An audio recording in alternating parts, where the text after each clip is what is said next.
성경 말씀 호세아서 8장 1절로 14절 말씀을 봉독하겠습니다. 호세아서 8장 1절로 마지막 절 14절까지 제가 봉독하겠습니다.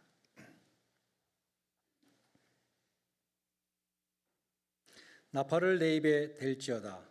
원수가 독수리처럼 여호와의 집에 덮치리니 이는 그들이 내 언약을 어기며 내 율법을 범함이로다. 그들이 장차 내게 부르짖기를 나의 하나님이여 우리 이스라엘이 주를 아나이다 하리라. 이스라엘이 이미 선을 버렸으니 원수가 그를 따를 것이라. 그들이 왕들을 세웠으나 내게서 난 것이 아니며 그들이 지도자를 세웠으나 내가 모르는 바이며 그들이 또 은 금으로 자기를 위하여 우상을 만들었나니 결국은 파괴되고 말리라. 사마리아여 내 송아지는 버려졌느니라. 내 진노가 무리를 향하여 타오르나니 그들이 어느 때에야 무죄하겠느냐. 이것은 이스라엘에서 나고 장인이 만든 것이라. 참신이 아니니 사마리아의 송아지가 산산조각이 나리라. 그들이 바람을 심고 광풍을 거둘 것이라. 심은 것이 줄기가 없으며 이삭은 열매를 맺지 못할 것이요 혹시 맺어질지라도 이방 사람이 삼키리라.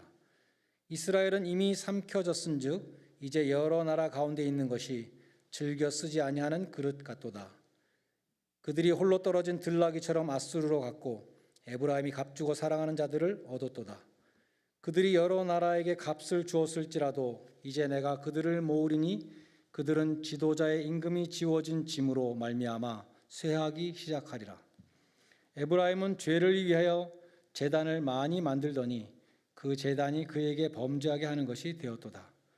내가 그를 위하여 내 율법을 만 가지로 기록하였으나 그들은 이상한 것으로 여기도다.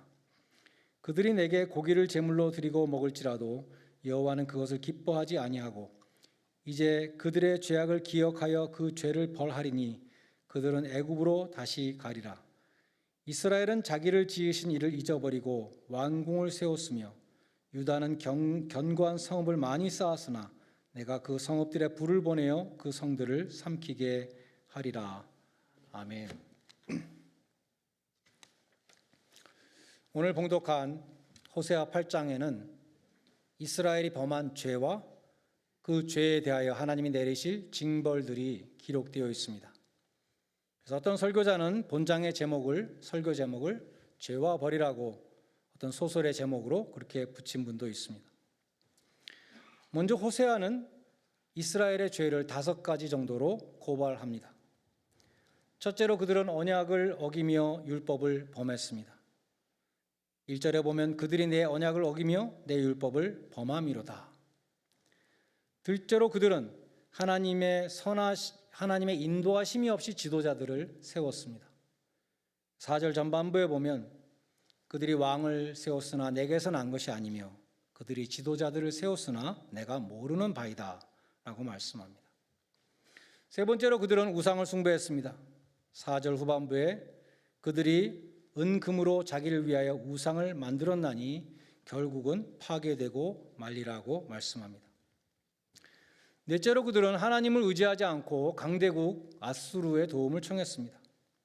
8절에 보면 그들이 홀로 떨어진 들나귀처럼 아수르로 갔고 에브라임이 값주고 사랑하는 자들을 얻었도다 라고 말씀했습니다. 5째로 그들은 거짓 제단을 세웠습니다. 에브라임이 속죄의 제단을 많이 만들었는데 오히려 그 속죄의 제단이 죄를 더 짓게 하는 것이 되었다라고 11절에 말씀하고 있습니다. 오늘 본문에는 그러한 죄에 대한 하나님의 징벌이 또한 3가지로 나옵니다. 첫 번째는 그들의 모든 수고가 결실을 맺지 못할 것입니다. 7절에 보면 저희가 바람을 심고 광풍을 거둘 것이라. 심은 것이 줄기가 없으며 이삭은 열매 맺지 못할 것이며 혹시 맺을지라도 이방 사람이 삼키리라고 했습니다. 또한 그들은 외국의 노예가 될 것입니다. 13절에 그들이 내게 고기를 제물로 드리고 먹을지라도 여호와는 그것을 기뻐하지 아니하고 그들의 죄악을 기억하여 그 죄를 벌하리니 그들은 애굽으로 다시 가리라고 하였습니다. 그리고 하나님은 그들이 쌓은 것들을 파괴하실 것입니다. 14절에 이스라엘은 왕궁들을 세웠으며 유다는 견고한 성읍들을 쌓았으나 내가 그 성읍들의 불을 보내어 그 성들을 삼키게 하리라. 그래서 이스라엘이 이렇게 죄를 짓고 벌을 받았다는 내용이 기록되어 있는데 2절에 보면 이스라엘 백성들은 우리는 하나님을 압니다라고 부르짖는다 그랬습니다. 그들이 장차 내게 부르짖기를 나의 하나님이여 우리 이스라엘이 주를 아나이다 하리라. 하나님, 우리가 주님을 알고 있습니다. 주님의 백성입니다. 우리를 어떻게 이렇게 벌하실 수 있습니까? 라고 부르짖는다는 것입니다. 그러나 하나님은 그들에게 너희가 정말 나를 아느냐? 라고 물으실 것입니다. 너희가 나를 아는 증거가 무엇이냐고 물을 것입니다. 왜냐하면 요한일서 2장 3절로 4절에 이렇게 말씀합니다. 우리가 그의 계명을 지키면 이로써 우리가 그를 아는 줄 알 것이요 그를 아노라 하고 그 계명을 지키지 아니하는 자는 거짓말하는 자요 진리가 그 속에 있지 않다. 무슨 뜻입니까? 하나님을 아는 자는 하나님의 계명을 지킨다는 것이죠. 이스라엘 백성들의 그 범죄들을 보면 우리가 하나님을 아나이다라는 그 말에 진리가 없다는 것입니다. 어떤 사람의 믿음은 그 사람의 삶을 통해서 증거되는 것입니다. 예수님은 산상수훈에서 열매로 그 사람을 알 수 있다 말씀하셨습니다. 거짓 선지자들도 양의 탈을 쓰고 나오기 때문에 외모를 봐서는 알지 못한다는 것입니다. 참 선지자와 거짓 선지자는 열매를 보고 판단하라고 말씀하셨습니다. 삶의 열매가 그 사람을 말해준다는 말씀입니다. 또 예수님은 요한복음 14장 15절에서 나를 사랑하면 나의 계명을 지키리라 이렇게 말씀하셨습니다. 나를 사랑하면 나의 계명을 지켜라가 아니고 지키리라는 서술형으로 말씀하셨습니다. 예수님을 사랑하는 자는 예수님과 함께 거하고 예수님과 교제하고 예수님과 동행하는 것을 소원하게 됩니다. 그리고 예수님의 말씀대로 살려고 노력하게 되는 것입니다. 예수님의 발자취를 따라가고 싶은 소원이 생기는 것입니다. 만약 삶 속에 그런 모습이 없다면 그 사람은 예수님을 사랑하지 않는 사람이라는 말씀입니다. 그래서 예수님을 아는 사람은 예수님의 계명을 지키려고 노력할 수밖에 없다는 것이죠. 예수님의 말씀대로 살기를 소망합니다. 최선의 노력을 기울입니다. 그러한 행위가 뒤따르지 않는 믿음은 거짓 믿음인 것입니다. 행함이 없는 믿음은 죽은 믿음이라고 야고보서는 말씀했습니다. 예수님의 이 말씀, 나를 사랑하는 자는 나의 계명을 지키리라. 그 예수님의 말씀은 바로 그 점을 가르쳐 줍니다. 그처럼 이스라엘 백성들은 온갖 죄악을 범하며 우상을 숭배하면서도 스스로는 말하기를 우리가 하나님을 안다. 우리가 하나님을 압니다. 라고 부르짖었다는 것입니다. 하나님은 그들에게 뭐라고 말씀하셨는가? 14절에서 하나님의 말씀이 나옵니다. 이스라엘은 자기를 지으신 이를 잊어버렸다. 그들은 하나님을 잊어버렸습니다. 우리는 하나님을 압니다라고 그렇게 주장했지만 하나님을 잊어버렸기 때문에 율법을 범하고 우상을 숭배했던 것입니다. 이것이 우리의 모습은 아닙니까? 우린 다 하나님을 알고 있죠. 그러나 하나님을 잊어버리고 살고 있지는 않습니까? 그래서 우리의 삶 속에 어떤 열매를 맺고 있습니까?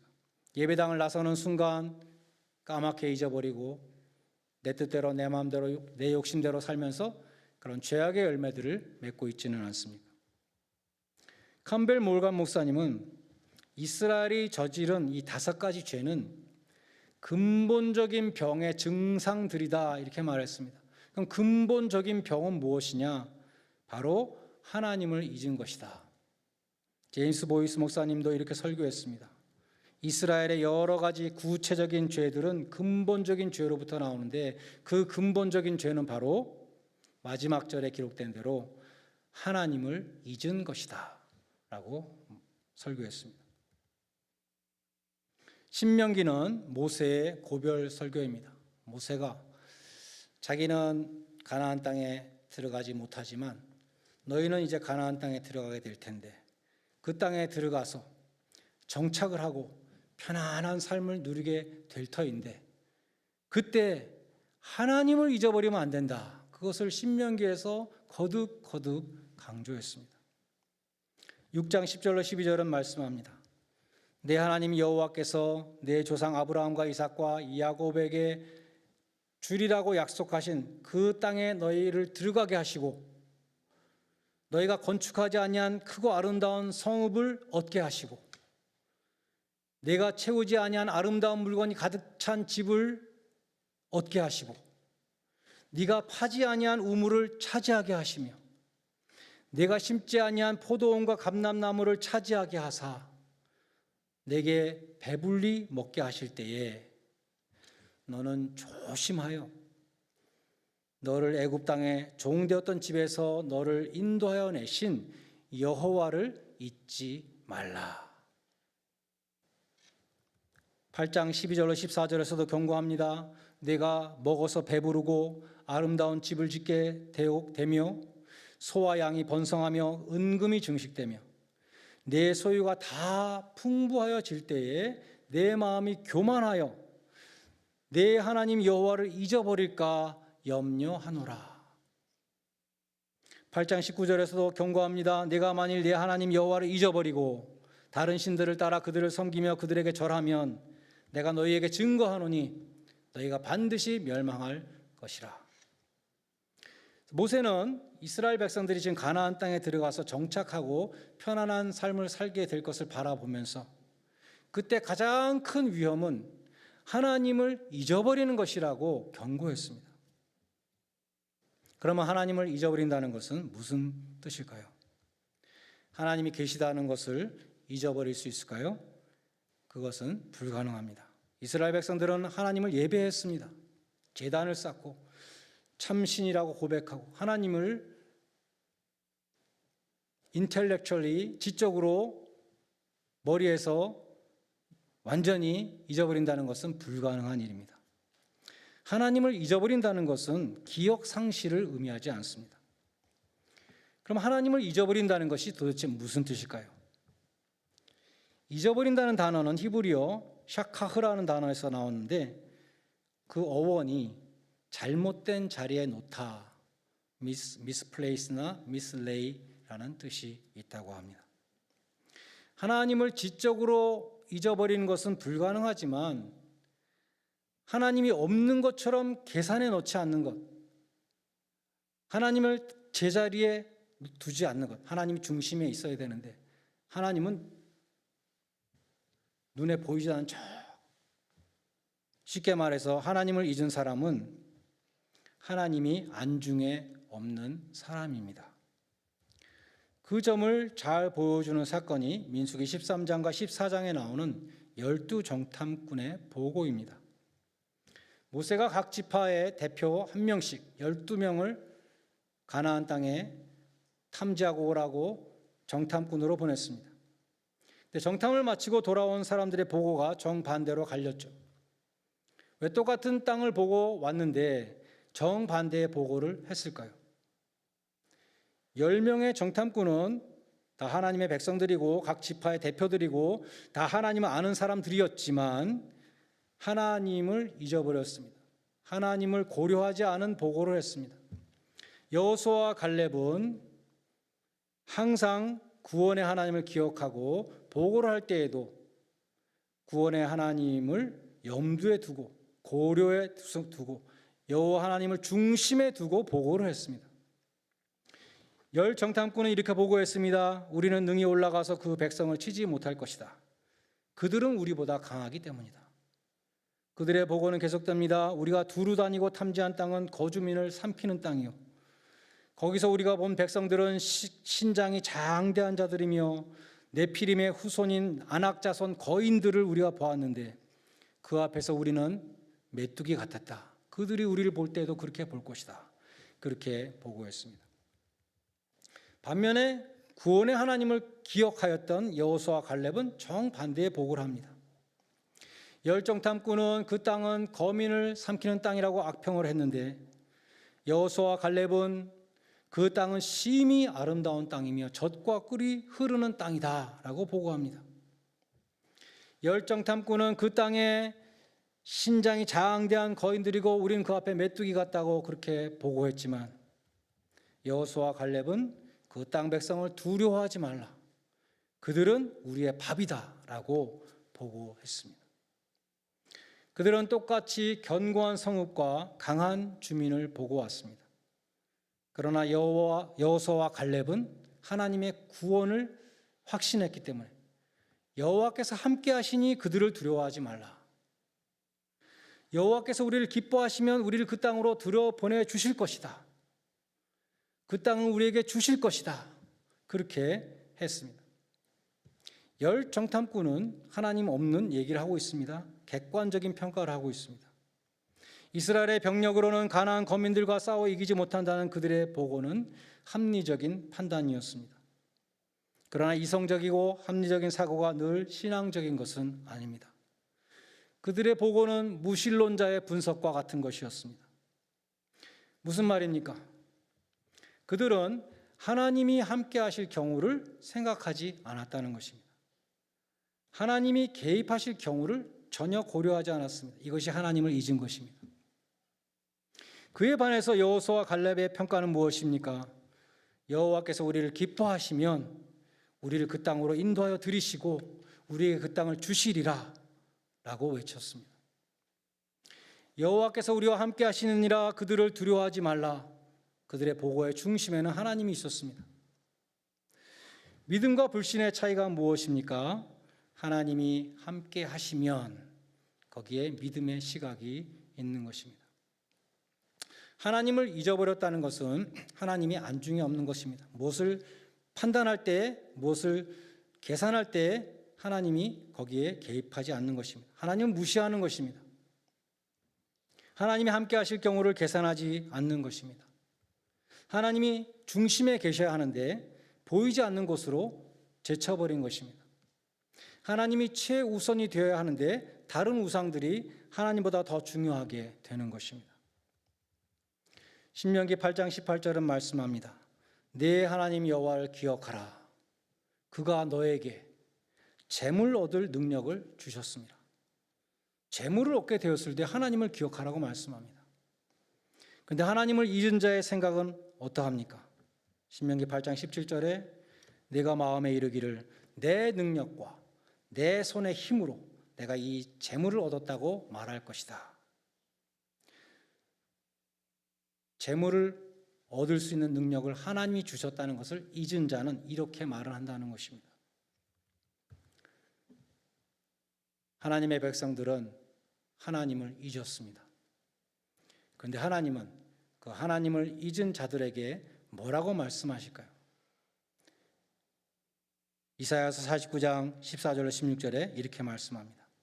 오직 시온이 이르기를 여호와께서 나를 버리시며 주께서 나를 잊으셨다 하였거니와 여인이 어찌 그 젖 먹는 자식을 잊겠으며 자기 태에서 난 아들을 긍휼히 여기지 않겠느냐. 그 여인들은 혹시 잊을지라도 나는 너를 잊지 아니할 것이다.